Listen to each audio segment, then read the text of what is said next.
എല്ലാവർക്കും നമസ്കാരം. എൻ്റെ ചാനലിലേക്ക് സ്വാഗതം. എല്ലാവരും സുഖമായിരിക്കുന്നു എന്ന് വിശ്വസിക്കുന്നു. ഇന്ന് ഞാൻ നിങ്ങളോട് സംസാരിക്കാൻ പോകുന്ന ടോപ്പിക് നമ്മുടെ ഉള്ളിലുള്ള ശക്തിയെ എങ്ങനെ ഉണർത്താം എന്നതിനെക്കുറിച്ചാണ്. നമുക്ക് ജീവിതത്തിൽ വളരാൻ, മുന്നോട്ട് പോകാൻ, സ്വപ്നങ്ങൾ നേടാൻ വേണ്ട എല്ലാ ശക്തികളും നമ്മുടെ ഉള്ളിൽ തന്നെയുണ്ട്. പക്ഷേ നമ്മിൽ പലരും അത് അറിയാതെ പോകുന്നു. നാം പലപ്പോഴും മറന്നു പോകുന്ന ഒരു കാര്യം നാം അതീവ ശക്തിയുള്ള സൃഷ്ടികൾ ആണെന്നുള്ളതാണ്. ചില പ്രയാസങ്ങൾ, പരാജയങ്ങൾ, ഒറ്റപ്പെടലുകൾ ഇവയെല്ലാം നമ്മെ നമ്മുടെ യഥാർത്ഥ സ്വഭാവത്തിൽ നിന്ന് മാറ്റിമറിക്കുന്നു. എന്നാൽ ഒരിക്കൽ നമ്മൾ നമ്മുടെ ഉള്ളിലെ ശബ്ദം കേൾക്കാൻ തുടങ്ങുമ്പോൾ പുതിയൊരു പ്രകാശം നമ്മുടെ ജീവിതത്തിലേക്ക് വരുന്നു. ആ ശബ്ദം എപ്പോഴും നമ്മോട് പറയുന്നുണ്ട്, നിനക്കേറെ കഴിവുകളുണ്ട്, നീ അതിനർഹനാണ് എന്നൊക്കെ. ഇതാ ഇപ്പോൾ തന്നെ അതിന് തുടക്കം കുറിച്ചോളൂ.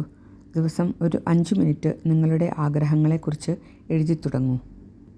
നിങ്ങളുടെ ആഗ്രഹങ്ങൾ ചെറിയവയല്ല, അവ വലിയവയാണ്. പക്ഷേ അത് നേടാൻ കഴിയും എന്നുള്ള ആത്മവിശ്വാസം കൂടി നിങ്ങൾക്ക് വേണം. ഇന്നുവരെ നിങ്ങൾ ആരായിരുന്നു എന്നത് മറന്നേക്കൂ. ഇനി നിങ്ങൾ ആരാകാനാണ് പോകുന്നത് എന്നതാണ് പ്രധാനം. നിങ്ങളുടെ ഉള്ളിലെ ശക്തി ഉണർത്താൻ ഇതാ കുറച്ച് വഴികൾ. പ്രതിദിനം ഒരു ശക്തമായ പോസിറ്റീവ് അഫർമേഷൻ ആവർത്തിക്കുക. ഉദാഹരണത്തിന്, എനിക്ക് കഴിയും, ഞാൻ അതിന് ശക്തനാണ് അല്ലെങ്കിൽ ശക്തയാണ്, ഇതാണ് ഞാൻ കാത്തിരുന്ന സമയം.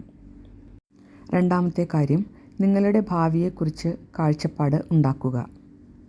നിങ്ങൾ എവിടെ ആയിരിക്കണം, എന്തു ചെയ്യണം, എങ്ങനെ ജീവിക്കണം, ഇത് മനസ്സിൽ പ്രത്യക്ഷമാകുമ്പോൾ അതിലേക്കുള്ള വഴികൾ താനെ തെളിഞ്ഞു വരും. മൂന്നാമത്തെ കാര്യം, ചെറിയ ചെറിയ വിജയങ്ങൾക്കും നന്ദി പറയുക. നന്ദിയുള്ള ഒരു ഹൃദയം സൂക്ഷിച്ചാൽ അത് കൂടുതൽ നേടാൻ സഹായിക്കും. നിങ്ങളുടെ ഉള്ളിലെ ശബ്ദം കേൾക്കുക, തിരിച്ചറിയുക. അത് പുത്തൻ സാധ്യതകളെ ചൂണ്ടിക്കാണിക്കും. ഒരു ചെറിയ തീരുമാനമാണ് വേണ്ടത്.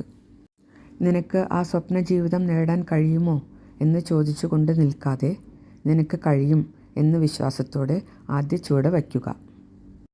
നിങ്ങളുടെ ഉള്ളിലെ ശക്തി ഒരു ദിവസം എല്ലാം മാറ്റുന്ന ഒരു ശക്തിയായി മാറും. അതിനു വേണ്ടതെല്ലാം നിങ്ങൾ തന്നെ ചെയ്യണം. ഇന്ന്, ഈ നിമിഷം അത് ആരംഭിക്കാം. നിങ്ങൾക്ക് കഴിയും, നിങ്ങൾ അതിനർഹനാണ്. നിങ്ങളുടെ ഉള്ളിലെ പ്രകാശം അതിൻ്റെ പൂർണ്ണതയിൽ പ്രകാശിക്കട്ടെ. നമസ്കാരം. ഞാൻ നിങ്ങളുടെ ആത്മാവിൻ്റെ ശക്തിയെ നമസ്കരിക്കുന്നു. ഞാൻ ഇങ്ങനെയുള്ള ടോപ്പിക്സാണ് ഈ ചാനലിൽ സംസാരിക്കുന്നത്. ഇത് കേൾക്കാൻ താല്പര്യമുള്ളവർ ഒന്ന് ചാനൽ സബ്സ്ക്രൈബ് ചെയ്ത് ലൈക്ക് ചെയ്യണേ.